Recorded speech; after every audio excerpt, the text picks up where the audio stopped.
So I'm working on a project that has me analyzing some of the settlement build sites in Fallout 4, and as I was going through some of the worst ones, I got to thinking about some of the other cool locations in Fallout 4 that would have made amazing settlement locations if Bethesda had only given us the chance. So for my fellow Wasteland civil engineers who have plenty of resources stockpiled, I decided to have a little fun by taking a short detour and banging out a last-minute script to share 5 locations in Fallout 4 that should have been buildable settlements in no particular order.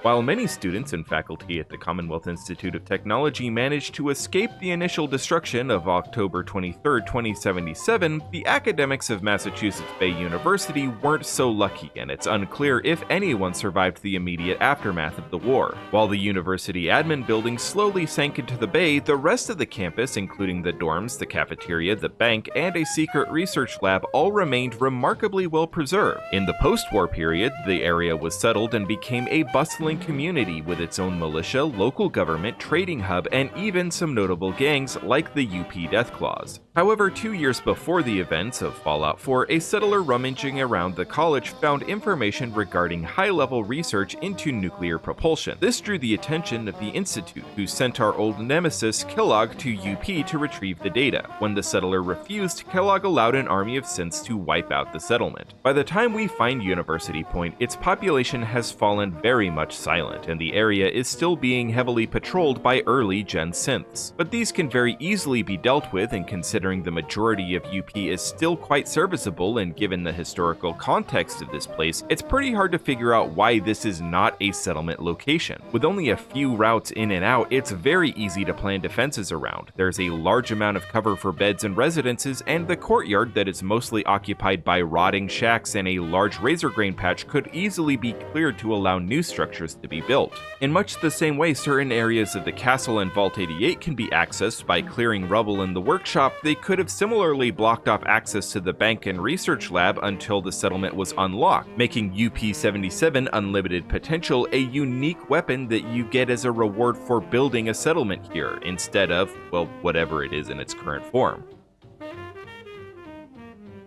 One of the most dangerous areas in Fallout 4, the Financial District is crawling with super mutants, ghouls, and worse. So it's understandable why the closest safe haven is the well-fortified and heavily patrolled Good Neighbor. However, it would be nice to have a place in this region that you could call your own, where you can catch your breath, eat a bite, and grab a few winks before you head off back into the ruins. The Gunners certainly thought so, which is why Postal Square, a relatively open intersection and metro station, has been fortified by a small group of Gunners, who even brought up ramen along, the only known case of Gunners working with domesticated animals. While the Gunners' meager attempts to fortify the area aren't enough to stop a tenderfoot pre-war soccer mom lawyer, this location does lend itself to being able to wall off and fortify the 3 main points of entry, and could even, much like the examples we discussed earlier, allow you to excavate the rubble blocking the metro station and open up a whole new dungeon dive. The site itself is pretty cramped, so unless you gave it a pretty tall build ceiling, you could just be opening up a Hangman's Alley Part 2. But you know, some people, actually the comment sections in some of my videos suggest there are a lot of people that are up to the challenge. So why, Todd,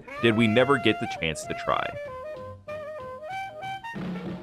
For players who actually do what the game tells them to, it's made pretty clear very early on to most players that there is bad blood between the Minutemen and the Gunners. The survivors at Concord used to live peaceful and relatively happy lives in Quincy, a well-fortified urban neighborhood in the southern reaches of the Commonwealth. That is until the Gunners came and all but wiped out the Minutemen defending the town and the majority of the population. If we go to Quincy, we can find the Gunners don't even seem to have much of a plan for what to do with Quincy, as the local shops still have goods sitting on the shelves, Mama Murphy's chem stash hasn't even been touched, and the town itself, other than a few, features, seems largely ready for resettlementation. This is probably the biggest missed opportunity in Fallout 4, rebuilding the Minutemen to the point where they are able to retake Quincy from the Gunners and re-establish a bustling community. There are mods and even a Creation Club add-on that we've recently talked about on this channel that lets you do just that, but it just seems wrong that it was never included as an honest-to-goodness piece of the Fallout 4 story. If you're enjoying the video, it would mean a lot if you would kindly spam that like button. User engagement is a metric we use to determine the sort of content that you, a random person on the internet who has the power to choose whether I can make my Zipcar payment this month, enjoy. Also, we have a sister channel where we talk about sci-fi, mostly Star Wars and Mass Effect at the moment, but I have plans for some Firefly and Star Trek content in the not-so-distant future. Check it out if you're interested. Thanks for liking if you really did, and now on to the rest of our list.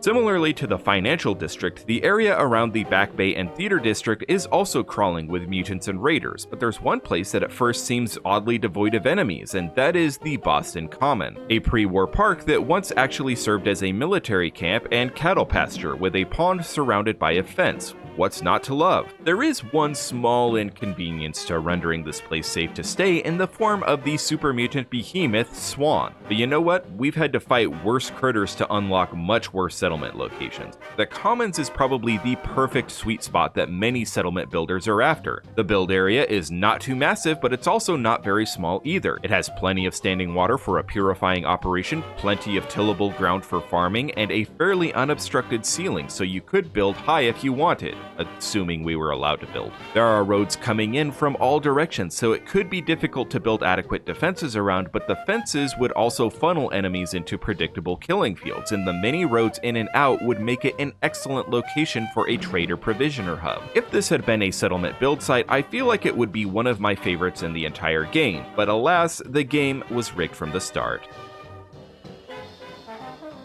Salem is yet another location that was once the site of a burgeoning trade community, complete with a pretty sizable outdoor market and a fair number of serviceable buildings. However, the town grew complacent regarding their security, and despite the pleas of one Barney Rook, the town council refused to allow the training of a militia. On one fateful day, the town was overrun with mirelurks, and Rook, in the safety of his fortified hilltop home, became the only surviving resident of Salem. There's a quest that sees Rook induct the sole survivor into the Salem militia and set up automated defenses to keep the mirelurks out of town. So why is there no quest to have the Salem militia join with the Minutemen and to allow Salem to once again be rebuilt? In all fairness, Salem is a bit difficult to determine proper boundaries for, and perhaps that had something to do with the decision. If you just restricted the town to the central square, it might be a bit small. If you included the buildings that surround the square, you're starting to get there to the size where you actually have some usability. But you're also ignoring features that make settlements on the coast unique and interesting, like beaches and the Rook House on the hill. I'm also a sucker for drumlin diners as well, so if I had my say, you would have to extend the boundaries out until the diner was included in the settlement region. So all things considered, I guess I know why it wasn't a feature to be able to rebuild Salem in 2014, just due to the large size you would have to build and the large number of objects already located within the settlement area.